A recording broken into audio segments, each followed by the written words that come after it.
All right, so next talk will be given by Matthias Mnich. Thanks. Yeah, so thanks for inviting me. So this is joint work with my PhD student Fräulein from Maastricht and Andre also from Maastricht and Laszlo from Eindhoven. And this is a version for, or this is an algorithm for a particular version of the TSP, the many visits TSP. So let me first introduce the problem to you. And that's motivated by single machine scheduling. So we have a set of jobs that we want to schedule on a machine, and now whenever we change the type of a job, then the machine needs to have some setup. So there's some downtime and some uptime that implies some changeover cost. And well, this cost doesn't have to satisfy much, so only that it has to be non-negative. So it can be asymmetric, and it doesn't have to satisfy any other constraints. So they can also be cost when you sequence two jobs at the same time. There can also be some non-negative cost. And the objective is to find a schedule of minimum max span so that the last job is completed as early as possible. And what we consider is the natural encoding of this problem, which is known as the high multiplicity encoding. Namely, for each job type, we are just given in binary the number of jobs of this type. So, well, here we have this classical traveling salesperson problem, and in our case, we look at the many visits traveling salesperson problem, which is the standard version, except now for every city, we are not required to visit it exactly once, but a certain number of times. So we have a requirement, Ri, that tells us how many times do we have to visit that city. And in particular, there can be non-negative or positive costs associated with staying in a city. So it's not free to remain in a city. And let's motivate this problem a little bit. So this has been studied in the context, yeah? Is Dij is equal to Dji? No, it doesn't have to be. And also these costs don't have to, so they don't have to be symmetric, and also I'm not requiring that they satisfy the triangle inequality. So they can be just arbitrary as long as they are non-negative. So the requirement, you have to visit at least Ri times or exactly Ri times? So for now, let's say that it has to be visited at least Ri times. And then we want to minimize the total length of the tool. And motivated is this by the so-called aircraft sequencing problem. So you have an airstrip and you want to land aircrafts as soon as possible, so that the last aircraft lands as soon as possible. And between any two aircrafts, there has to be a certain time lag. Because of wake turbulence, but this time lag depends obviously only on the type of the aircraft and not on the actual aircraft. And this can be modeled as a, well, not exactly as the many visits TSP, but say kind of the path version, because well, you want to sequence them in such a way that the last aircraft lands as soon as possible. And other motivation comes from approximation algorithms. So in the last week in the summer school there was the discussion of the bottleneck TSP, but there's also the kind of dual version that's known as the maximum scatter TSP. In the maximum scatter TSP, one wants to maximize the length of the shortest edge in the tour. And last year there was the first, at SOLA 2017, there was the first PITAS for this maximum scatter TSP in Euclidean spaces, and that approximation scheme uses as a subroutine an algorithm to solve the many visits TSP. So what is known, or what algorithm did they use? Well, this problem was first considered by Sarafdist, and he just extended the standard health card dynamic program for the standard TSP to the multi-visit TSP, and then he gets a runtime like this. The disadvantage is, I mean, it's good because it's quite simple to implement. The disadvantage is that it has dependence on the RIs, whereas the encoding of the RIs is only logarithmic in their size. So it's an exponential dependence on n, but also an exponential dependence on the requirements. And Hausdorff Papadimitriou then addressed this issue and gave an algorithm that is based on decomposing this TSP problem as a standard into a connectivity and the requirement problem, where the requirements can be satisfied by solving an assignment problem. And later, people looked again at this and came up with some ILP formulations that then have an exponential number of constraints, a polynomial number of variables. And later there was also a compact ILP formulation. But all these, so here's the summary of these results. And the disadvantage, or each of them has some good thing and some bad thing. So, because either the time complexity is exponential in the encoding size of the requirements, or like in Cosmadakis and Papadimitriou's algorithm, it is only logarithmic in the sum of the requirements, but then the space complexity is exponential. So here we have an exponential space complexity in a number of cities. And let's try to improve on that. So, and our main result is the following. So we built a new algorithm that's based on the same idea of decomposing the problem into a connectivity task and an assignment task. And then what we get is a new algorithm. And our algorithm has the runtime that is only polynomial, or depends only on the logarithms of the requirements. And moreover, it has polynomial space. So we improved the runtime from order n to the n to order 2 to the n, and the space requirement from exponential to essentially linear, because how is the solution encoded? A solution is encoded by, we cannot really encode a tour. That would again require exponential space. But we encode a tour by saying for every edge how many times it is used in an optimal tour. So, and since we have n squared edges and need to encode how many times it is used, this is essentially linear space. And under the exponential-time hypothesis, the runtime of our algorithm is optimal and implies that this approximation scheme for maximum scatter TSP can be, our algorithm is used as a subroutine, has an improved runtime, which is now not double exponential in 1 over epsilon, but only single exponential, which again is optimal under the exponential time hypothesis. So now let me explain how this algorithm works. Based on the ideas of Cosmadakis and Papadimitriou's algorithm, which in our case, so I believe in our algorithm is also simpler than theirs. But let's start with them. With their algorithm, so it starts with, so we have given a complete graph on n nodes and the requirements for every city and the pairwise distances. And what we want is a minimum cost node graph which satisfies these requirements. And what they do is they enumerate each Eulerian sequence. So, and for every Eulerian sequence, they find the minimum cost minimal Eulerian graph. So by Eulerian graph, I mean a graph which satisfies both, so which is a balanced and connected graph. And it doesn't, so it should be minimal, so it doesn't contain any other Eulerian graph as a subgraph. And this gives us our first component, GE, which is a connected graph with some degree requirements.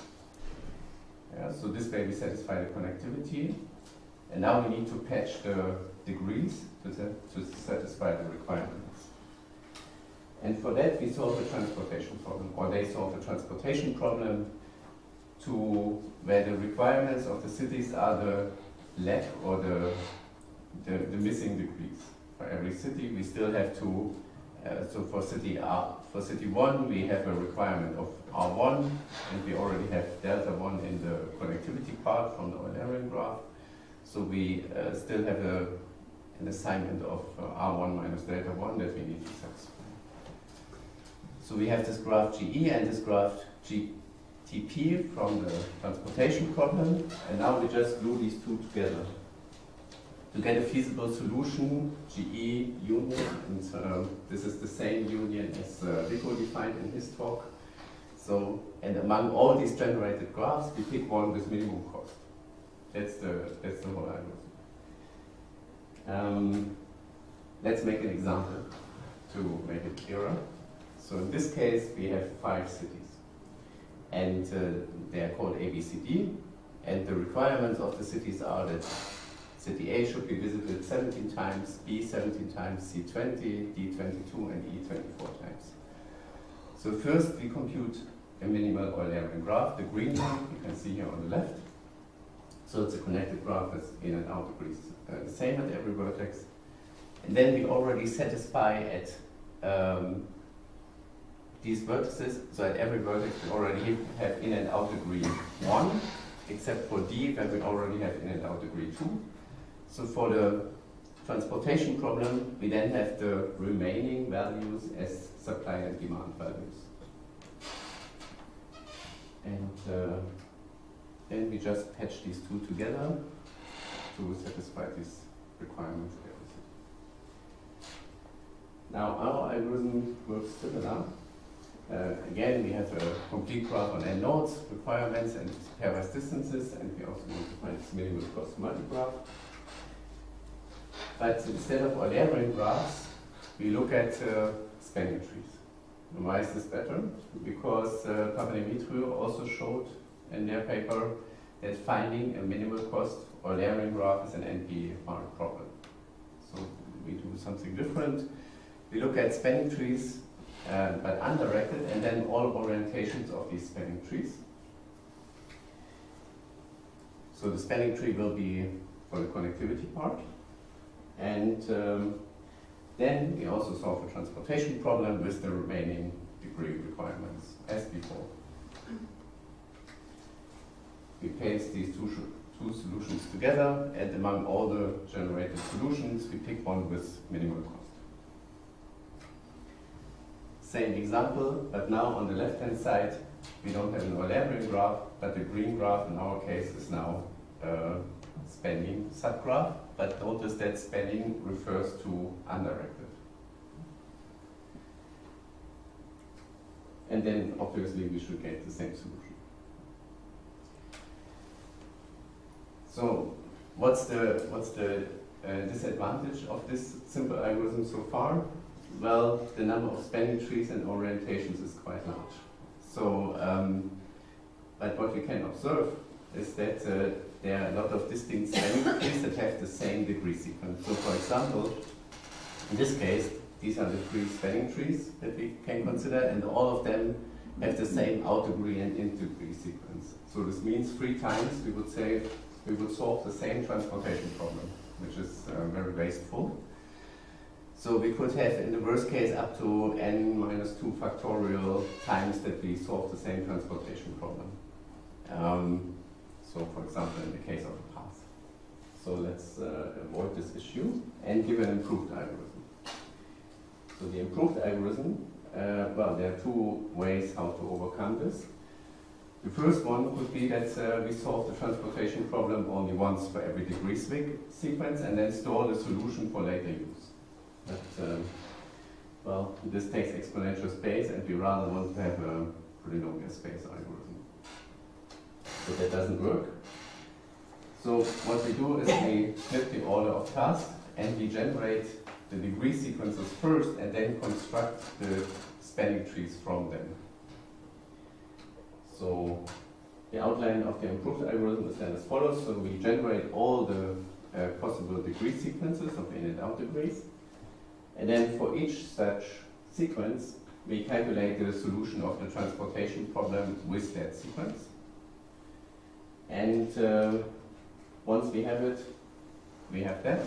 We then calculate the spanning tree to satisfy the remaining degree requirements.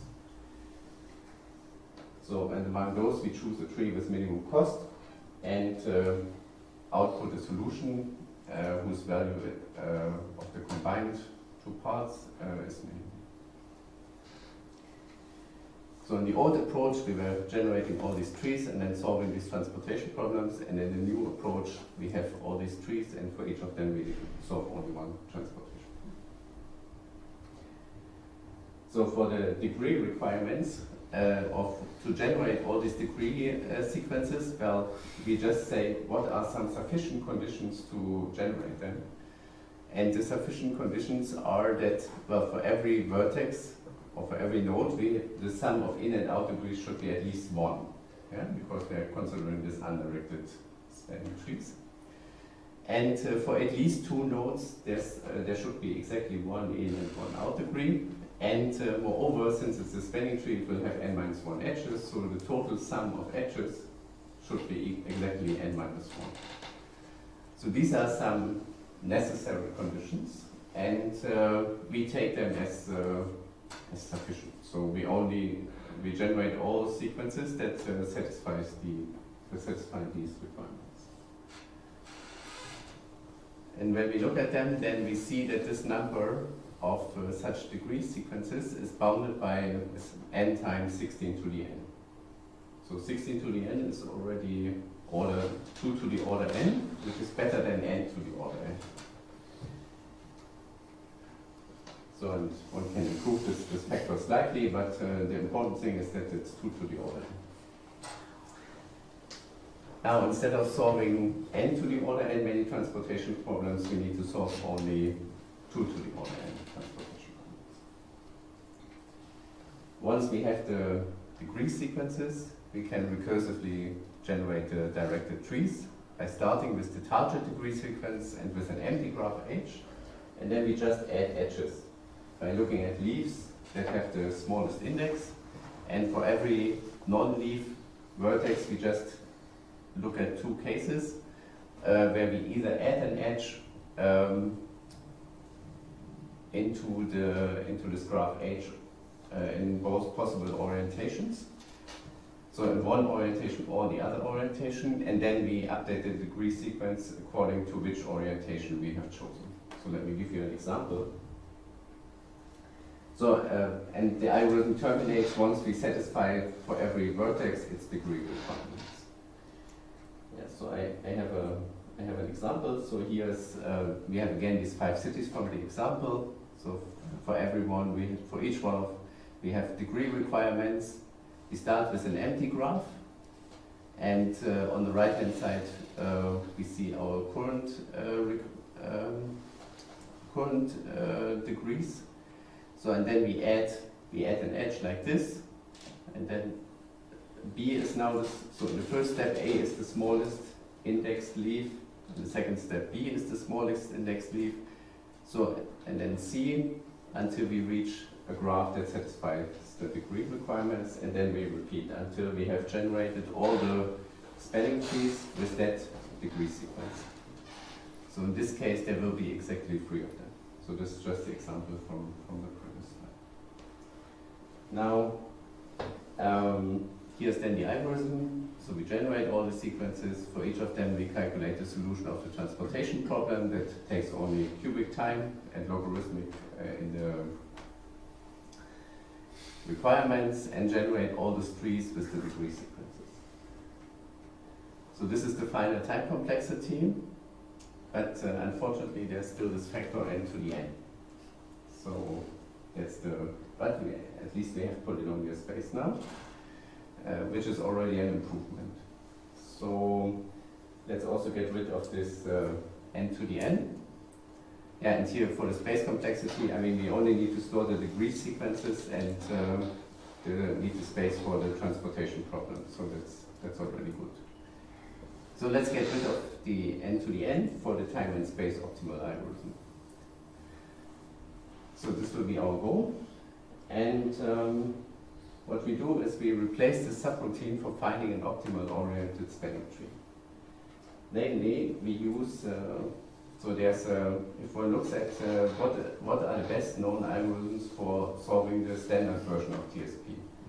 Well, there's the Hausdorff Trimester Program from 1962, which takes time 2 to the n.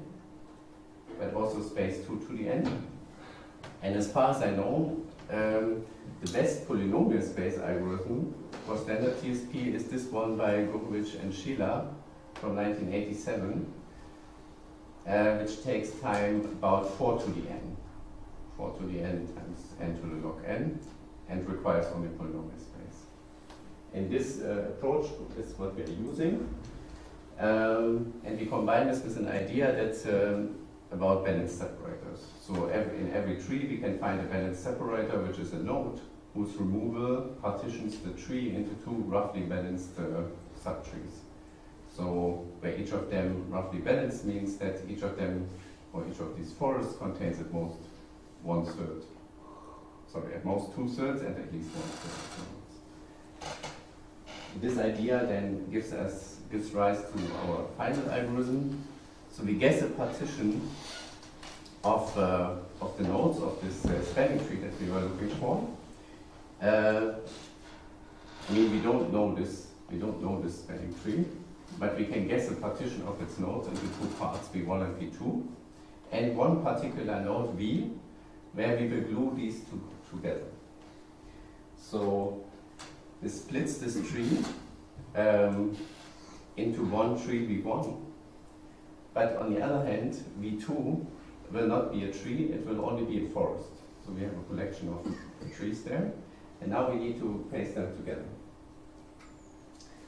So the in and out degrees, they are already feasible, except for this special vertex, where we want to paste the forest V2 onto it. And there we don't know how exactly it will look like, but we know that it will have a certain excess degree depending on how many edges are going to the trees of this partition V2. So we don't know the edges, but we know how many of them there will be. So this can be exactly computed, and we can also guess in which orientation these crossing edges will have. So then finally we know that the subtree induced by V1 is already optimal for the corresponding degree sequence. So we can find recursively, so we can then recurse. Yeah? So we know that this tree 1 is already optimal, and we can recurse on the forest of V2. So here's then the other side, V2, where we have this collection of trees. So if the other side was also a tree, then it would be pretty easy, but there we have only a collection of trees. So what we do is we also add some virtual vertex V2 to this forest, and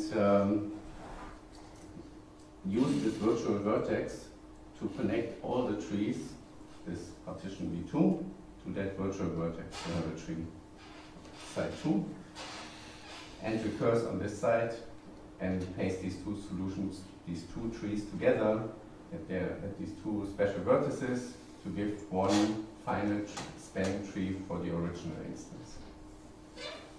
So here's then, so once we have these two trees, we just glue them together. And this operation just adds the degrees, so we are not violating any of the degree constraints. And if one does the analysis of the algorithm, it's now 2 to the order n, namely we know that we have n vertices, so there are at most 2 to the n partitions, balanced partitions of the vertex set into V1 and V2, such that each of them contains at most 2/3 of the number of vertices. So we recurse on these subsets of size at most 2 and over third, and all other operations just take linear time. So and then this is the runtime. So we have 2 to the n for the number of partitions, and we recurse on trees of size at most 2 n over third, 2 n over 3. So we get the factor 2 to the 3n times n to the log n, but this n to the log n, well, this is eaten up by the exponential functions. So here comes the overall runtime. So ds of n is the number of degree sequences, and then we have this extra factor, so we get 89 to the n. And linear space. Now, 89 to the n is a far cry from 4 to the n, which is the best possible, or the best known, sorry, not the possible, the best known polynomial space algorithm for the standard TSP. I don't have time for that, but I can tell you that if instead of looking for undirected spanning trees, we look for oriented spanning trees that are rooted at a certain vertex, we can improve this 89 to the n to 5 to the n. But then the analysis gets way more technical. But I think 5 to the n is already pretty close to 4 to the n for the standard version. So let me summarize. So we have this new exact algorithm for the many visits traveling salesperson problem, and with 2 to the n, 2 to the order n time complexity, proving up on the previous best of Cosmadakis and Papadimitriou from 1984, and at the same time improving the space complexity from order n to the n to order n squared. Yeah, it works also for very large values of r, and we have also implemented it, and it is fast. So it's, it's also much simpler than the Papadimitriou's algorithm. So, and this 2 to the order n is essentially necessary, assuming the exponential-time hypothesis, just the base of the exponent that we don't know, if 4 or 5 is really necessary. So the main open question would be to resolve that, and for example, can we get a 4 to the n or 2 to the n dynamic programming algorithm? I mean, this is this requires exponential space, but can we get 2 to the n with exponential space? That's the main question. And yeah, also, as I said, it also improves the runtime of the maximum scatter approximation scheme from double exponential to single exponential. And with that, I would like to conclude my talk.